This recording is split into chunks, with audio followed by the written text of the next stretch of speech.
Hey everybody, welcome to the first episode of the Career and Life Show. I am so excited to launch this new show, and we've got a great guest to fire things up very quickly here.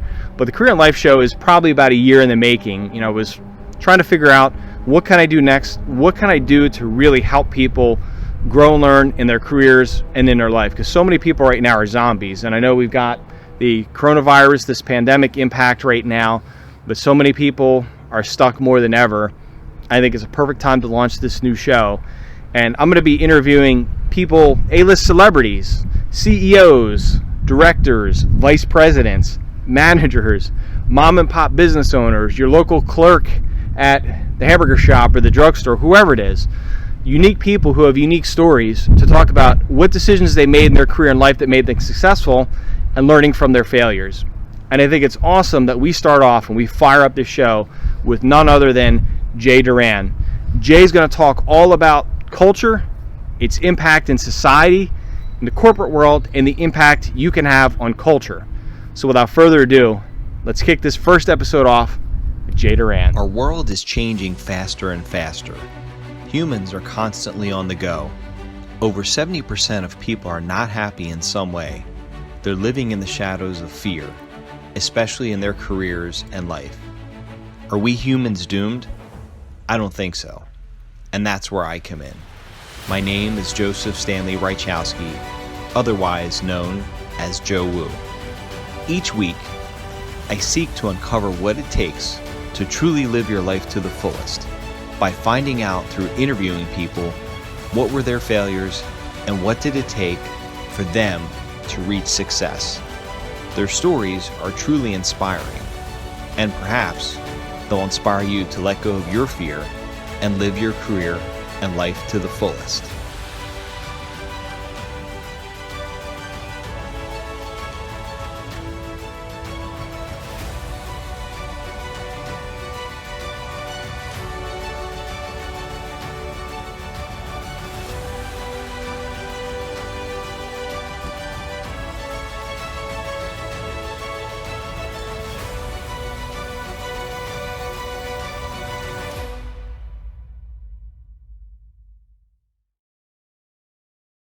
All right, everybody. So excited to get this show underway with Jay Doran. It's so awesome. Jay was born in Newark, New Jersey. His upbringing was not as pleasant as his current lifestyle may seem.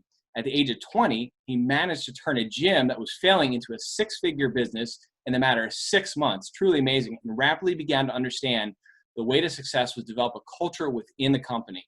Culture matters is the offspring of his realization. He knew the principles of the impeccable culture he created before he could be transferred to every single company that exists. Now, he coaches business leaders, high-producing salesmen on how to develop cultural alignment within their organizations. He does that by helping them find their inner core values and creating training programs around these values so the initial culture can live forever. And I know Jay from various events, and he's been wonderful, and you've seen him everywhere. Jay's all over the place. He's running around teaching about the importance of culture. Jay, welcome to the show, man. Thank you, and thank you for the introduction. I would like to clarify that I, at the time, was a mentee of a mentor who really had this grand vision of what that gym would be, and I gratefully was able to grow through that experience. But I, give a shout out to Awesome. other people. Right, it wasn't just me that was a part of it. So yeah, thank you again for inviting me on this. It's very exciting. No. And thank you for being here. I really appreciate you taking the time. I know it's been crazy with everything going on, but what was interesting today was as soon as I looked at my news feed this morning, I see Jay doing an interview and talking about reading a book in the bathtub. So what is that about, Jay?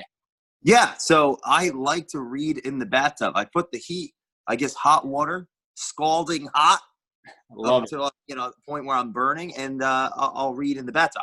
I've never thought that would be anything so unorthodox, but apparently doing that a few times a day caught a few people's attention. So yeah, that's one of the places that I like to read daily, which is one of the rituals that I act out. That's awesome. Yeah, and it seems like it gets you in the right mindset to get a good day started and then finish up your day. So yeah, well, I'll take a bath whenever the hell I feel like it. So because that's just the life that I've engineered. It wouldn't even go so far as saying engineer, actually, or recant. Right. I say I just do what I want when I want to do it, and taking a bath is one of those things while reading a book. That's awesome. I love it. I think that's very, very cool. I wish I could do something like that. We could just stop right now and go take a bath. Yeah, there you go. Well, we'll come back and we'll do the show. We'll see how it is. We get in a better mindset. I love it. So that's awesome. So books get wet. That's the only thing is that. But then again, as a there's something about a book that you've beaten up. Yeah. Like the pages are kind of ripped. It's water damaged. It's like, I really, what did I get from that? Yeah, that's my Tony Robbins Awaken the Giant Within I've had for years. It's so beat up. I mean, there's pages. It looked like somebody chewed out pages and everything. So, but I have so many notes and I can't even read half the stuff anymore. So got to get a new book. But I like that concept. Might have to actually try that. So that'd be cool. So big question for you. So why is culture so important? Okay, yeah. So that would be like asking why is human nature important? Exactly. we are culture. And once an individual opens their mouth, there's either an alignment with their constituents, so the individual that they're communicating with, or there isn't. There's either two people on the same page, or there is not. So like, look at yourself as you have a character. Right. That's what it is that you act out in the world based on a plethora of factors. You, in relation to other people, there's a culture. Right. So I define culture as a metaphorical ecosystem of shared belief created by an influencer and maintained by the alignment of the influenced. A metaphorical ecosystem of shared belief created by an influencer and maintained by the alignment of the influence. That means there's always an individual that, let's say, is the impetus of the vision that other people buy into. Wow. However, their responsibility is to develop in their awareness as that ecosystem develops, meaning more people and more things are acted out while it's growing. And when I say it's the ecosystem of shared belief between the influencer and the influenced, because if the influenced do not hold that alignment, if there isn't, and we just say there's no trust, right? Well, then there's a revolution, a rebellion, high turnover, a coup, et cetera, et cetera. So why is culture important? Because culture is life, right? We are culture. Yeah, that's a great way of putting it. We are one of the only, actually, we are one of the, I was about to grab a book, I'll digress. we are, okay. Yeah, we are, humans create cultures. That's one thing that we do that other organisms do not. Wow. So I believe it matters to talk about it, so we can understand ourselves individually in a clear conception, so we can be more responsible. And anyway, I'll digress. Yeah, this is this. By the way, thank you for this, because this is actually the second interview I did today, which is like 1,000,000% more than I ever do, because one of my most insecure things to do personally is be interviewed. I'm so used to interviewing people. So thank you. No, that's great. And this is one of, like, about 5 years ago, this was one of my biggest, sort of scary things was, how do I develop my, personal brand? How do I develop that culture that I have within me? And it was really to get out there and start doing videos. And back in 2015, I just took the camera and just went for it and plugged the phone in, didn't have a microphone, anything, just went out there. And now that back on it, it looked like garbage. But if I hadn't started that point, who knows where I'd be? It's all about just getting out there and doing it. So it's neat. It's awesome. So thinking about today's environment right now, right? I mean, we've got the coronavirus, we got everybody working remote and home. So how are you handling the current environment with what you do? I mean, obviously there's a lot of virtual things going on, but what are you doing specifically that's had to change your business model a little bit? So we operate virtually very well. How I deliver our service is extremely unorthodox. I'll say this before I explain that.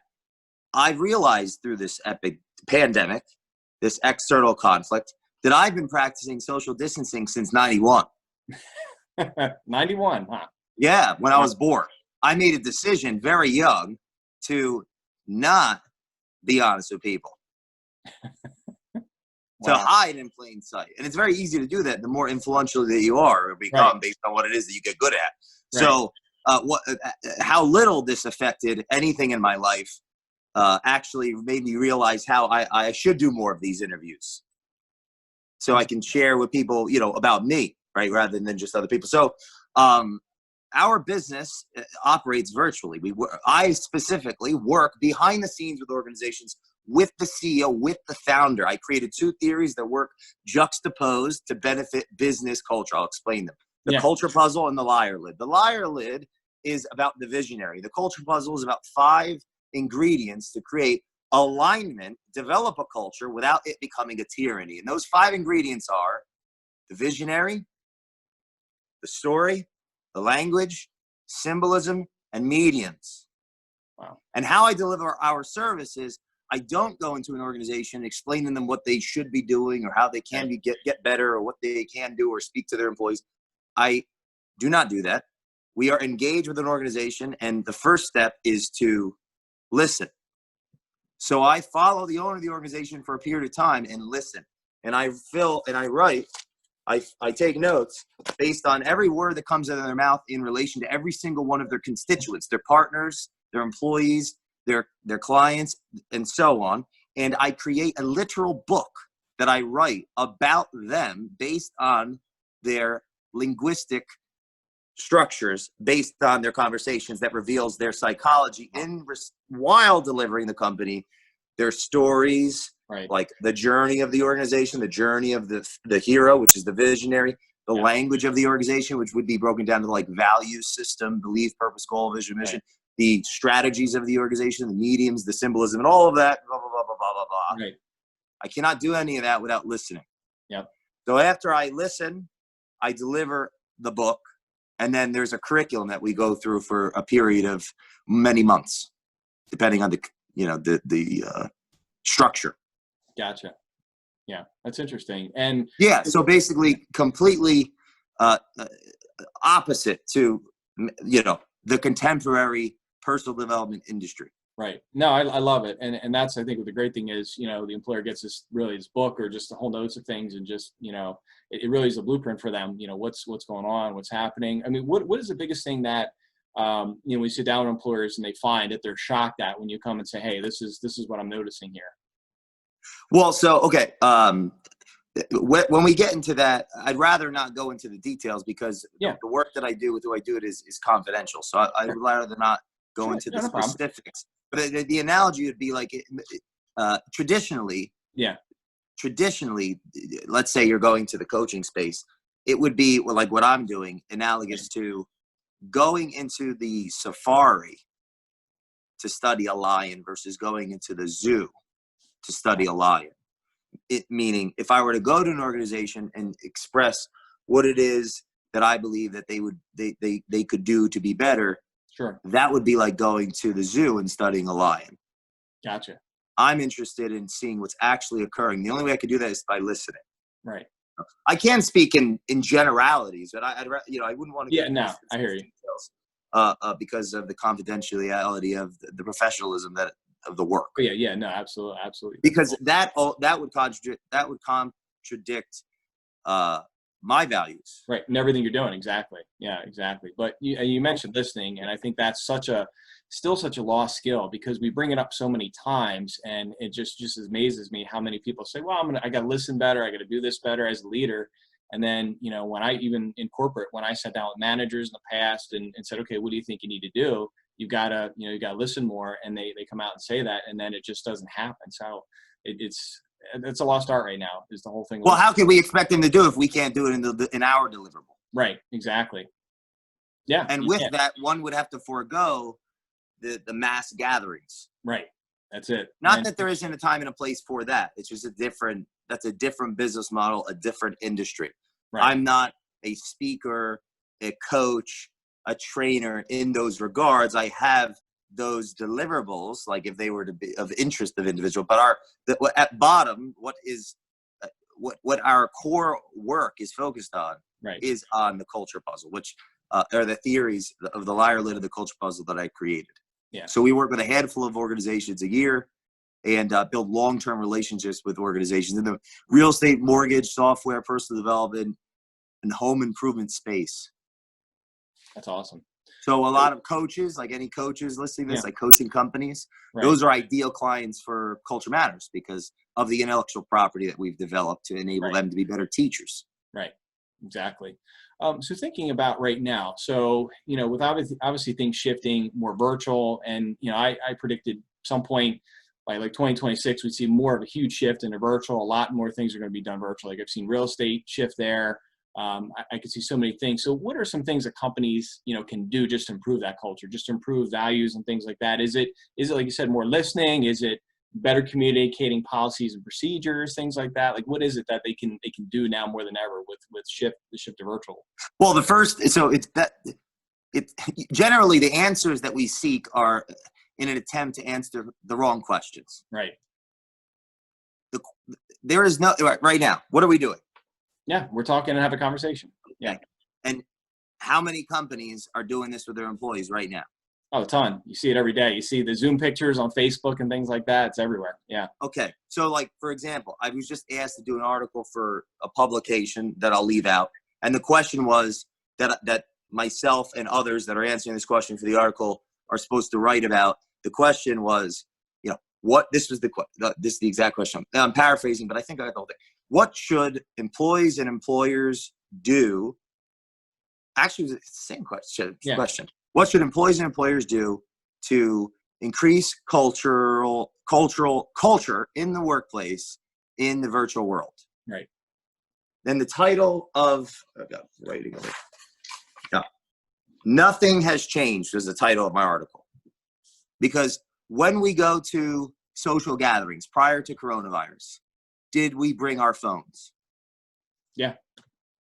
Yeah. I mean, when we wake up in the morning, did we check our emails? First thing we do. Yeah. Are companies right now able to communicate with their employees via Zoom? And are they doing that? Now, from the information that I've gathered interviewing individuals like Andrew Berman of the Mortgage News Network, who interviews, we did a Facebook Live of this 2 weeks ago, where I asked him this question. Hey, what are they saying that the CEOs of large organizations that you're talking to, what are they saying that they're doing right now with during this crisis, people working home? And they said they're more productive than ever. They're realizing how efficient they are. They're communicating with their staff. Yep. Nothing has changed. We already have been listening. We have already been living, not listening. We have not been listening. Right. Living in a virtual world. It's part of the reason none of us are all out of business already. Right. We've already so the reason that we're even asking that question, and not just yourself, but major publications were asking that question. And I was one of the people that was I had the opportunity, not asked personally, I had the opportunity to write an article for a major business publication. And that was the question. My answer to it was that's the wrong question. The question's based on the lack of awareness that we're actually already living in a virtual world. Right. So it's asking a question based on the lack of awareness of the actual problem. So what are they seeking? They're seeking solutions to symptoms because they're not aware of the actual problem. And that's one of the main issues in business, generally always has been in the world, is that because we don't listen or even know where to start. Right, exactly. We're always asking the wrong questions. We're asking questions that lead to the answers, solutions, the symptoms that we think are the problem. Yeah, so my answer would be, we already are in the virtual world. Right. This is a great example of that. Yeah, exactly. I mean, we're doing there's absolutely what they would do, what we've been what was a good idea in the caveman era when we had the whiteboard, which was the cave wall, right, was for the leader of the group, the individual that was in positional, was in the higher stance of the hierarchy, that had that positional leadership. What that Australopithecus Neanderthal was had to do to keep that leadership role was to use the cave to articulate the images in their head that they could see that no one else could. Schopenhauer, the talented person hits a target people can't hit. The genius sees a target people can't see. What Australopithecus was supposed to do with the whiteboard was write on it what was in his head, and somehow articulate that through image and sound and activity by throwing the spear, and the other guy had the net, and making sure he had the spear and the other guy has the spear. That leader, nothing has changed. Right.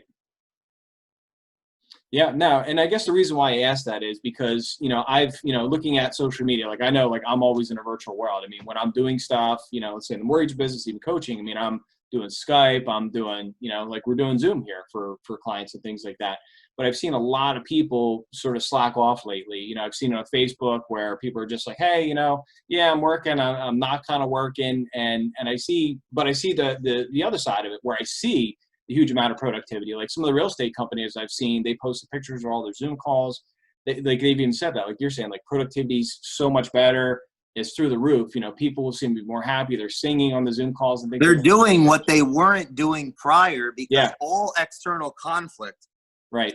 Well, and when I say those are the companies that weren't doing what evolutionarily has shown is the right thing to do to lead, which is to teach your people how to act in relation to the culture, in respect to the clients, in respect to the potential customers. Those organizations were not doing what already had to get done, which is like effective team meetings, effective education, effective and transparent communication. This has never changed in thousands and thousands and thousands of years, but this is what occurs. External, and this is part of the explication of theories. External conflict arouses internal conflict, and it's internal conflict through the endeavor and development of knowledge that external creation occurs, meaning like innovation comes from the internally conflicted creature in relation to the externally conflicted world, where that creature creates something and others that didn't create go along the way with them. That's a group now. You have a leader and you have followers. Right. And that all we're seeing in this now when there's external conflict outside of the culture, something new, something like we haven't seen, like a pandemic, that reveals the cracks in the dam. And the cracks in the dam are revealed right now, who's going to win and who's going to lose based on what they have or haven't done already. So like the individuals that haven't been acclimated to social media, like yourself, you've been working on that for some time. Here you are, you're ready to be you online. You're ready to be in a virtual world. But we've already been in a virtual world for many, many, many, many, many, many years. The question is, are we aware of that or not? And I would say that our culture is completely unaware of it. Why those questions, like I said, that major publication asked that question that I wrote an article called Nothing Has Changed. I read it on one of the Facebook. I could read it now. I'd love to read it myself. Let's dig into that. I love it. Yeah. Is that okay? Yeah, absolutely. Let's do it, because that's a big thing right now. I think you see that with a lot of people. Is there's such a misunderstanding about the whole virtual world, and I've even said that even just with teleconferencing and things like that. When we even started working from home with corporate, 10 years ago, I'm like, it's a virtual world. It's getting there, and now. And Joe, if I'm talking too fast and too much, let me know. Perfect, man. Because part of the reason I've always been insecure about doing interviews is, from my perception, I could run people over. So I would take it not personally whatsoever if you said, Jay, shut up, please. Can I ask you a damn question? And that's one of the things why I wanted to start this, was to just shut up and listen and let people talk and really understand what it is that they're talking about and about. So yeah, absolutely. This is great. So, like if you have a question, raise your hand and I'll shut up. Yeah, no, you're good, man. Let's keep it rolling. So this is what I wrote. Nothing has changed is the title. We do not know the dam has cracks until it rains. So as we cannot see our cultural misalignment until external conflict brought us together. How could we come closer together when physically apart? What is cultural misalignment? The former speaks to social distancing, and the latter to a lack of trust. Social distancing may infer change has occurred. After all, as a culture, we are used to being in close physical proximity. On the contrary, nothing has changed at all, and we have never been so connected as we are physically inside each other's minds, and have been for some time. Unlike any time before, the access we have instantaneously to call a friend, reach out to a past leader, and contact our company owner has never before, as a business culture, been so easily available. We are virtually connected, and our phones are an extension of our mind. Our body, an avatar we utilize to form our experience. And yes, it is a vital part of the equation to life and business, but It is the determining factor in the term social distancing? Or is it the determining factor in the term social distancing? Answer, not at all. We must look closer at what entails the word social. The noun's definition is as follows: an informal social gathering, especially one organized by the members of a particular group or club.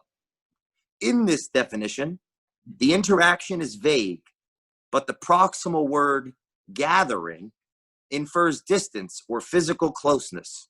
Okay, but what could social be?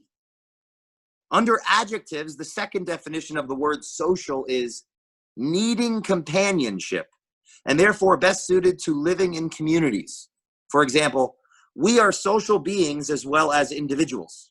Although this definition explains we need companionship, it does not explain how we attain companionship or what justifies a community. Is it its physical proximity, or could it involve more? I believe the latter is where our focus must attend, and more pressing than the answer to how can this was the question in the article that I'm reading. How can managers/employers build and nurture a virtual culture to keep employees engaged? Rather, we must become aware and acknowledge that as a culture and as a business ecosystem, we have already been building a virtual culture. How? Let's reflect on how we live. Do we check our email when we wake up? How many texts do we send and read per day? Are we logged on, commenting on, scrolling through, consuming life online? Do we have avatars online, and are we enrolled in online mediums or social networks like Facebook, LinkedIn, Instagram, TikTok, WhatsApp, etc.? In fact, are we building cultures in a virtual world yet just not fully aware of it in totality? Any culture that undergoes external conflict is led to opportunity for internal reflection. And this is our time. Damn. It is time to reflect and ask ourselves, does our dam have cracks in it? And how have we been leading? And what is our company's story? And do our people know it? And are our people bought in? And do our people believe in themselves? And do our people feel heard? And are we listening? And do our employees and mentees listen to their clients? And are the values of our company are the values our company lives by, whether spoken or unspoken, clearly defined or known by our people and leadership? And are the owners on board? And are there rituals in our company like training, morning huddles, and engagements for communication taking place? And when they do, are people open, curious, observant, and connecting? With or without external catastrophe, which limits physical proximity, these questions lead to the answers that establish cultural alignment. My intention is with the breakdown of the word social and the questions posed is to raise awareness around the fact that we have already been living, working, building, and interacting in a virtual world. Damn. Based on the ambiguity of our culture's definition of social, we as a business culture are not clear on what constitutes being social. However, or how managers and employees build and nurture a virtual culture is the same as they do a supposed non-virtual culture. All that has changed temporarily is the apparent social distance or the empirical physical distance. But we do not need to be physically close in proximity to our employees and customers as much as we must act out the following. Number one, know what we stand for: belief, purpose, goal, vision, mission. Act out our values, which is number two. Number three, tell our story to all constituents on and offline.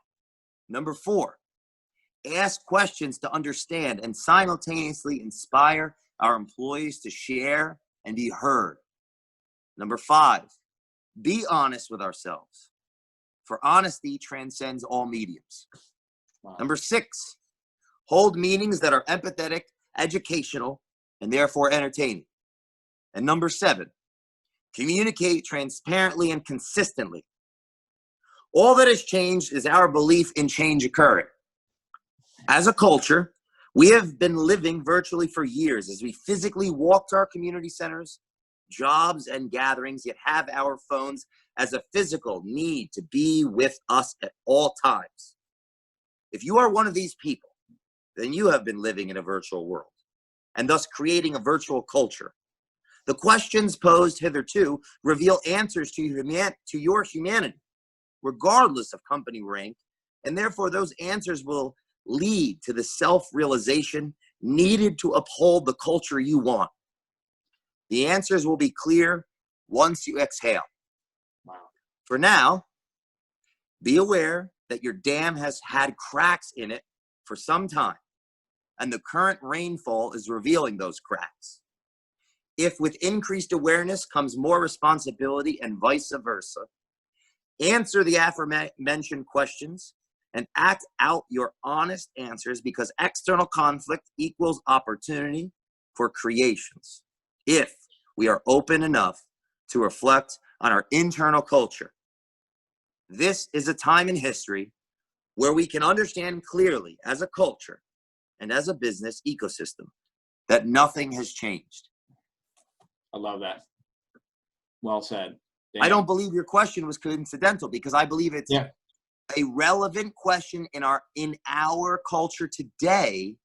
Unfortunately, the answer to that question would answer a symptom. Yep. I'm not interested in symptoms that are called problems by our business culture. I'm interested in unpacking what the actual problems are that are unforeseen and hidden. Yeah. That is what I do for a living with the companies that we work with. However, Culture Matters is on my chest, not Jay Consulting Inc. Right. Because I'm interested in bigger questions that would reveal larger and larger problems. So That's my short answer to your question. I love that. And that's very well said, because I think, the more I think about this, and as you're going through this, I think we've all been feeling like we're not in that kind of world right now. I mean, we're attached to our phones at the hip. The kids are on them. They're communicating through WhatsApp, through the games. I mean, my kids are playing Minecraft. They're building all these worlds in there, and they're having social interactions with them. It's different. And, it's interesting take on that. I really like that. Wow. If we don't accept that, how are we going to lead our children to the future?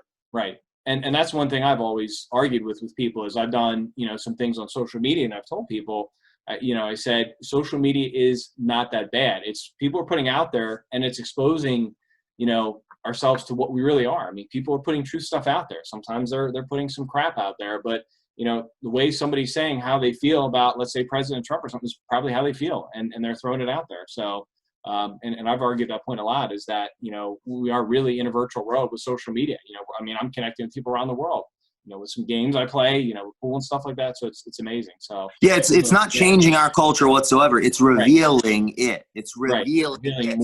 So it says right on Facebook, what's on your mind? Yep. Well, what's on your conscious mind is not only what you're aware of, it also reveals linguistically, this gets into my line of work, what a person's not aware of that they're even explaining.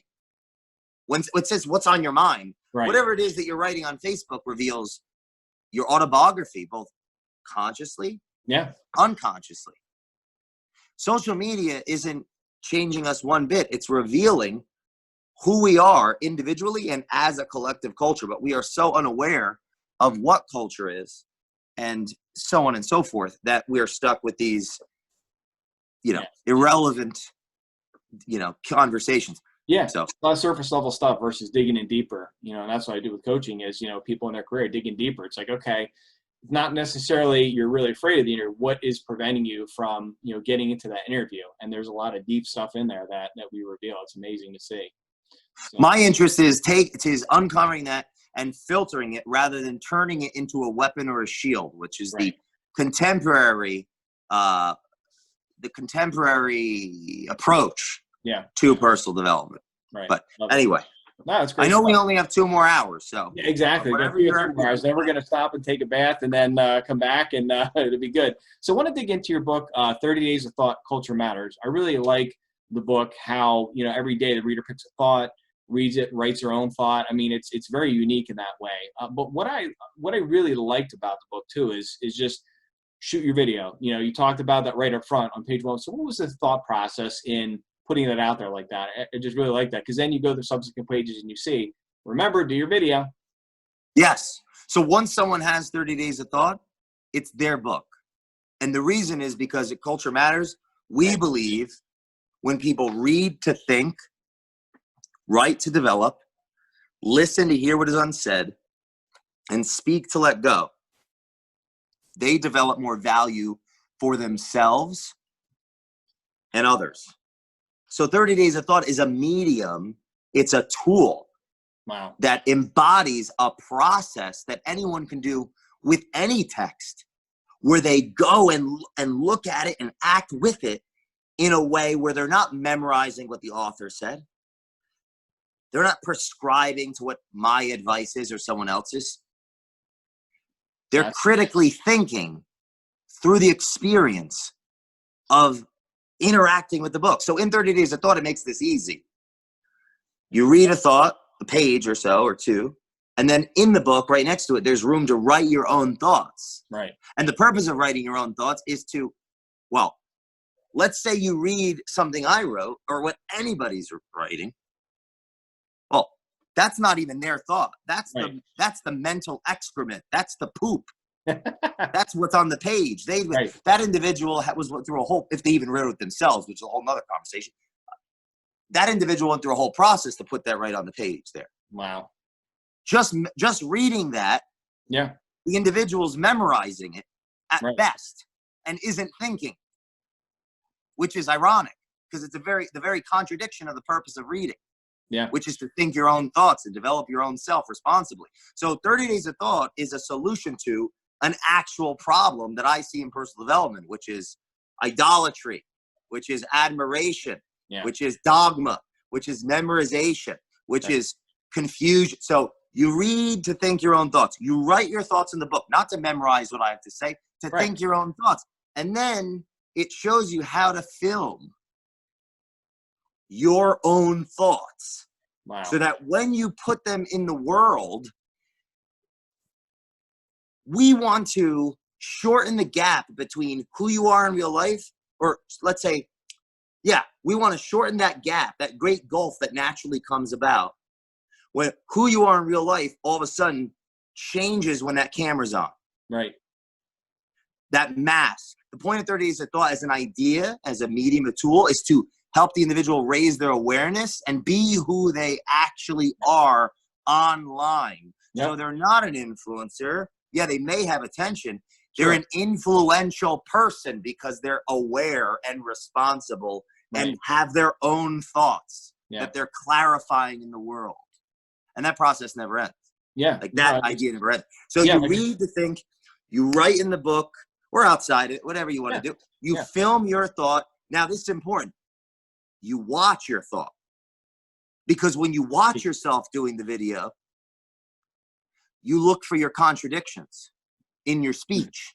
Every part of that process will enable anyone from anywhere in life to think for themselves, which is a sovereign right in this country. Doesn't mean it happens coincidentally. Sure. 30 Days of Thought is an idea. The actual text is a tool for the reader. Once they invest in the book and they do the exercises, it's their book. It's no longer my book. It's not about memorizing what Jay has to say. It's their book. So that's that's very important to understand. And the outcomes of it is the individual will understand themselves in a way that they haven't, as long as they follow the process. And as a plus to that, if they do put the videos out to the world, that means they're going to attract people to watch them that actually can see who they are, meaning they may make new friends and do business with people that actually do know them and align business and personal life into one thing, because it always has been one thing. And that's an issue that I believe has always been going on. So that's the short answer. No, I love it, because that's where, like we talked about in the beginning here, where about 5 years ago, I was so afraid to put a video out there, and I just read something online. I forgot who it was, maybe Gary Vaynerchuk or somebody, just said, hey, get out there and you got to start doing stuff. And I got over that fear. And yeah, like okay, wait. So this is important. Gary's giving very dangerous advice. Interesting. Because Adolf Hitler said, go take action, don't think. Right. Documenting without creating leads to tyranny. Interesting. That's on a mass scale. And people think, oh, you're being, potentially extreme. No, if you don't think you have the capacity to do bad things, right, you're not paying attention. Yeah. That's dangerous advice, because listen carefully. If someone goes and takes action, right, and they're suppressing the emotions that they haven't worked through, which was where the fear came in the first place.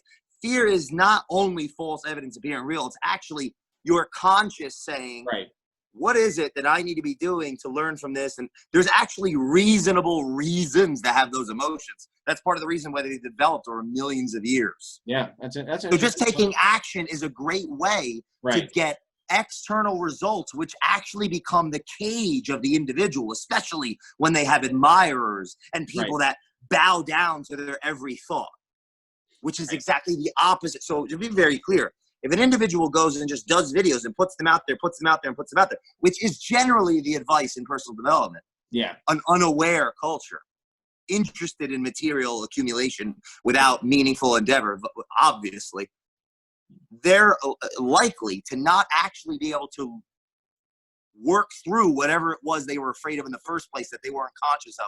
That's deeply repressed in their unconscious. And so 30 Days of Thought has impacted so many people in such a way is because the book is not impacting people as much as the process of using the book is impacting people. So they are having their own individual experience. So I'll give you an example. The order matters very greatly. Right. To actually read and think your own thoughts and start developing understanding what that even means. To write, to develop your thoughts. So many people are afraid to just write down what they think. They're thinking grammar and this and all these things. That's an important piece of the process, to film what it is that you're thinking and then watch yourself. If you can't look at yourself and you just post the video, God forbid, God help you if you get good at that. Yeah. God help you if you get really good at doing a video. You can't look at any of your own videos. Right. Yeah. Because now you have 1,000 videos out there. What I'm saying to you, Joe, is that that's the natural process for one putting themselves out there. Confidence. The honest lie. The honest liar has confidence. They're honest in public, but they lie to themselves and they live a meaningless existence because in the interaction with their enemy, they'll smite them self-righteously and kill them. And I'm not interested in that. I'm interested in actually interacting with people in a empathetic, compassionate, courageous, curious, honest way.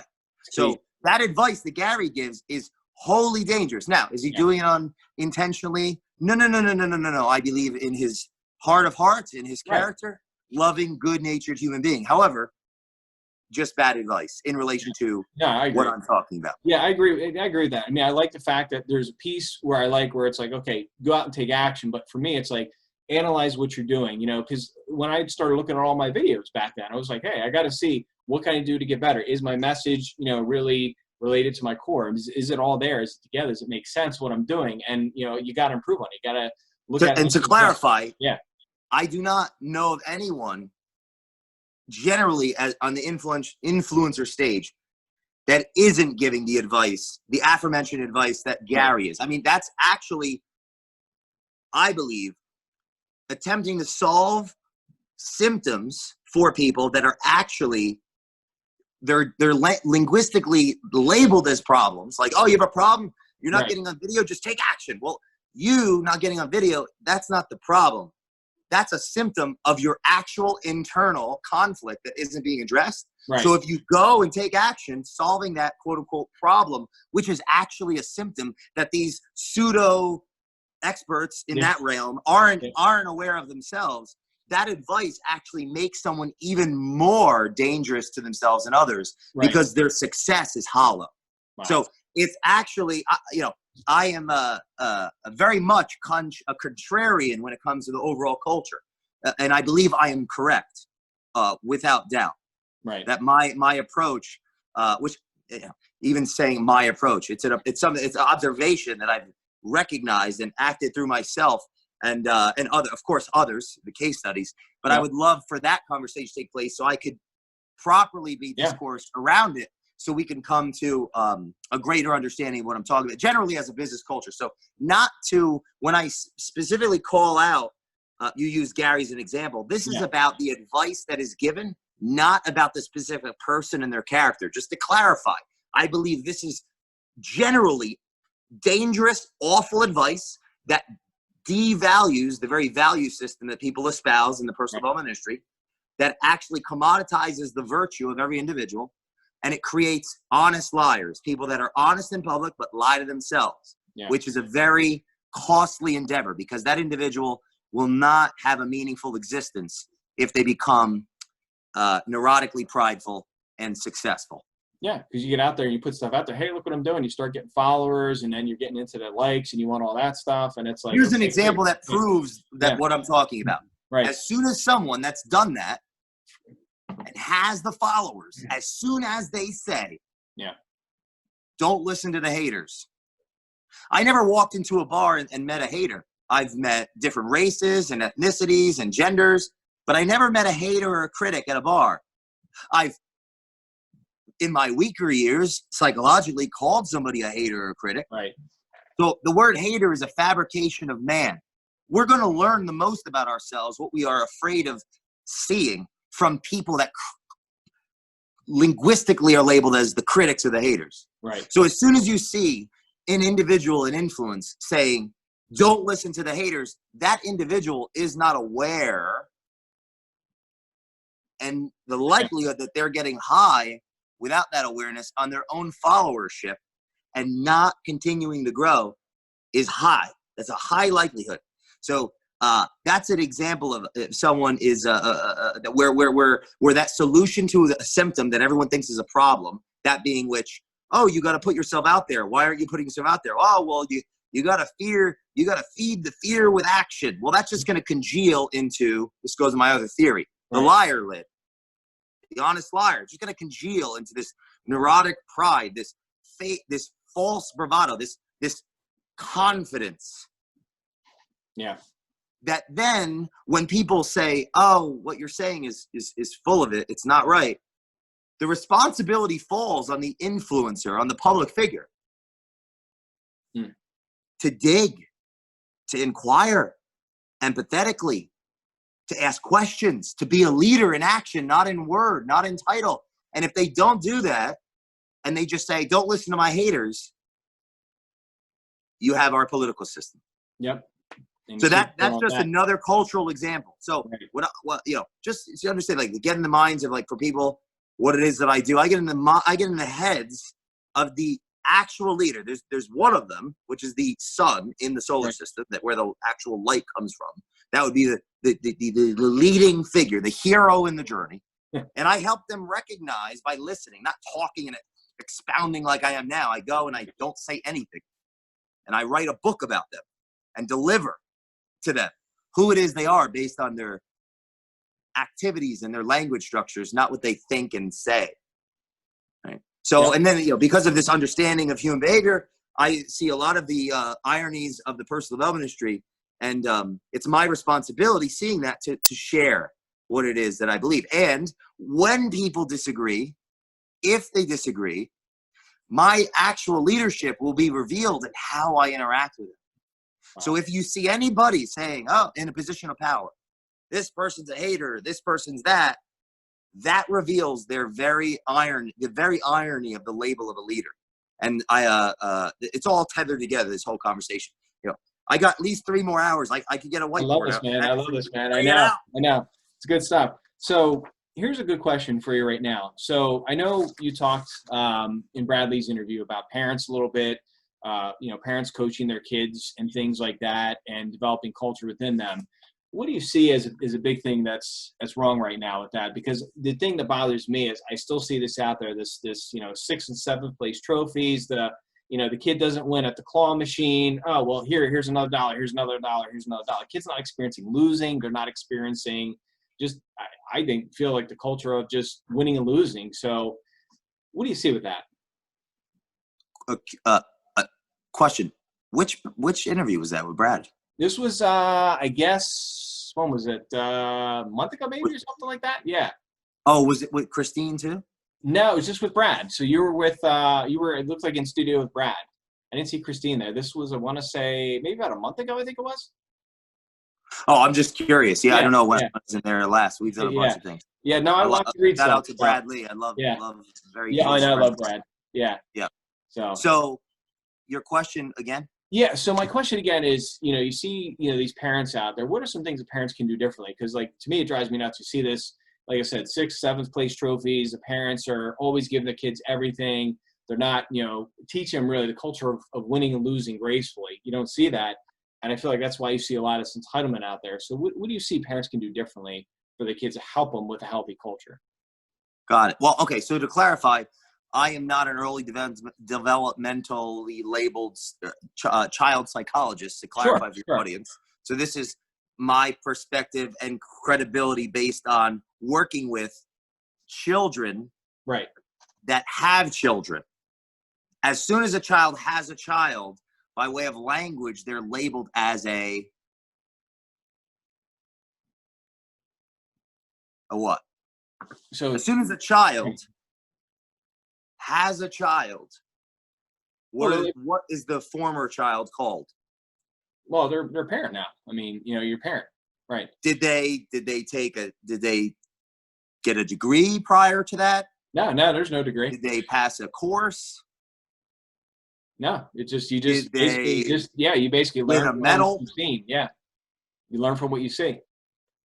What is that? What questions come in your head after that thought?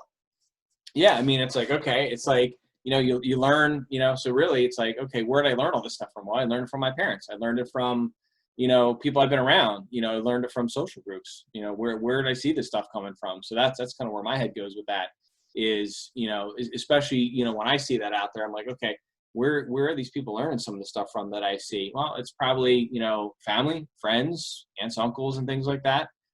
Where is that rooted in? Is it, just, I don't know. I mean, that's where I agree with that. Yeah. That inference is like, yeah, okay. Yeah.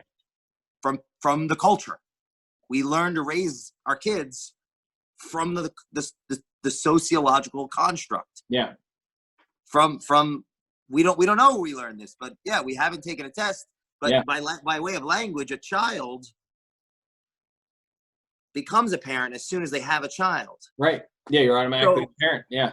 If we look at our system and how it's and the development of it, if parents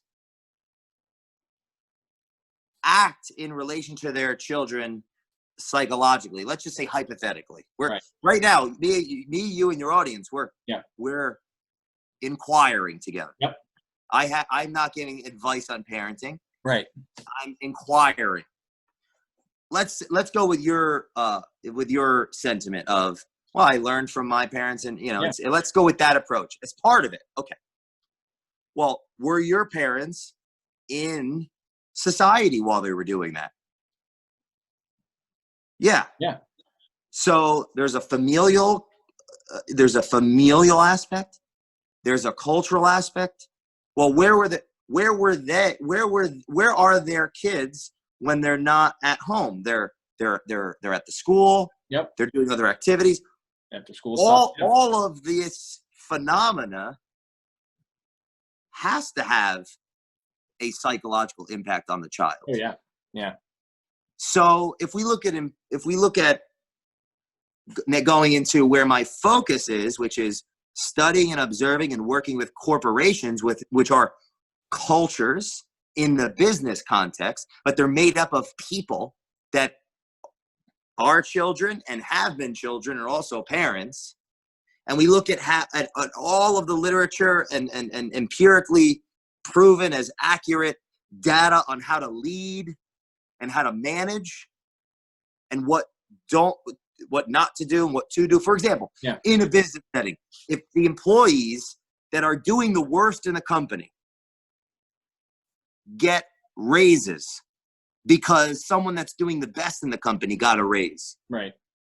What do you think, Joe, in your experience in corporations and working for them and coaching them, what do you think that would do to the worst employees that got a raise just because the best employees got a raise? What's that going to do to their productivity?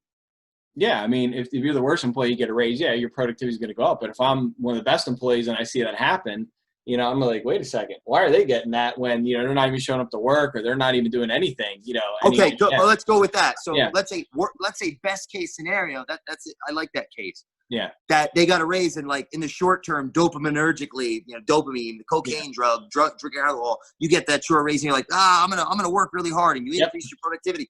And I would argue that could also backfire as well. But let's say that it did work in that way. Right. And that the productivity of the lower employees went up in the short term.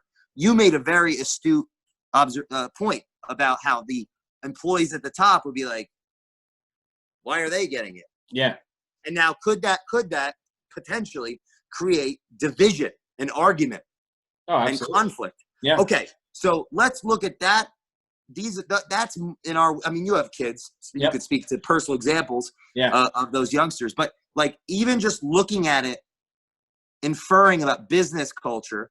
And then you asked me about in a school, if everybody gets a trophy, correct? That was like part of your question. Yeah, exactly. Well, if a child is, if a parent was a child prior to having a child, and there is no systematic educational medium to enable, like a doctor, you're gonna be a doctor, you better know how to do a heart surgery. There's no specific educational medium systemization to educate parents, and they generally learn through what happened with them in the world that they grew up in, based on the culture, based on their family culture, based on all those factors. Just to that example about the company and what could happen that we're pontificating on, what could that potentially infer would happen to children that are getting free trophies? Yeah. When their parents haven't even learned, they haven't even been through the same doctoral program as a doctor to do heart surgery. But they're going to raise another human that also has a heart. They don't just have a heart, they have the lungs and they have a brain and they have hands. They can actually shoot somebody. Yeah. So that would be my short answer. I like it. It's interesting. Which I haven't answered it, but I just asked questions. And no, I know. I like how you do this. Yeah, I like people. Yeah, I like how you do this. I like how you come up with additional questions and clarify and see. That's I think one of the biggest things that I see that's missing is people just digging deeper into things. It's all, to me right now, it's all surface level BS. You know, people are just kind of, you know, let's get a quick answer, try to fix it quick, and not dig in even further and figure out, okay, what's really going on here under this? And Joe, it is not how I think, because I could be labeled, oh, that's how Jay thinks, that I've been labeled that. That's what thinking is. I'm showing through action. Yeah. This is what thinking is. Exactly. Dude, I love this. You believe we've been doing this for an hour now. This is awesome. I only have 2 more. Well, I usually keep it to about an hour. So we're basically just about out of time here. So one last question I want to ask you here. And this is actually something somebody posted on one of my sites because it said it was interviewing, and they said, loaded question basically that, if I'm looking to make a career move, what's the one thing I should look for, you know, in culture with a company? What's one thing that I should look to stand out to, you know, to see in a company if it's a good fit for me? An individual today, I would be looking for what's their training? How active are they on social platforms? Gotcha. Interviewing 225 of the most extraordinary entrepreneurs I've been able to find up to this point in the last few years. Yeah. I've heard from many of these individuals this advice. And shout out to one particular that pops in my mind, Jerry Acuff. Love you, brother. Cool. You don't join the company. You join the mentor. You're interviewing you're interviewing the company. They're not interviewing you. Right. Never before in history has every individual in the world that has a phone had so much opportunity in relation to how influential they are in their company. Right. Because they are a brandable extension of their company. Yeah. So they have all of the power. Yeah. If they're aware of what I just said. Yeah. So exactly. they're interviewing their employer and they're looking, is this my next mentor? Yeah. Because you're not, the company's role, like a country, is to have their SHIT together. Right. It's a different world. So the individual is looking for that mentor and interviewing the company. They're not being interviewed. Right. And that's the one thing I tell going people. with that. Yeah, is you really, because I see so many people, I'm like, okay, what questions, I do practice mock interviews. Like, what questions do you have, for me, the company? Oh, well, what's it like? It's very basic, again, surface level stuff. And I'm like, look, you got to get in there. You got to interview these people. Is it a good fit for you as well? That's the one thing that I tell people all the time is interview them as well, back and forth. If there's a time and point to ask questions, there's a pause, ask that question, get out there and do it, because you're going to learn so much more from what they're saying and you listening. And it all goes back to how we started this, listening. There you go. It's great stuff, man. Jay, this was awesome. This was fun. This is so interesting and different. I love it. I love you. I appreciate everything you do out there. And let's do this again sometime. We'll definitely have to do this in person once this stuff passes, for sure. I'm looking forward to that. And I look forward to seeing your thoughts through 30 Days of Thought online. I like that. That's a challenge, man. I like it.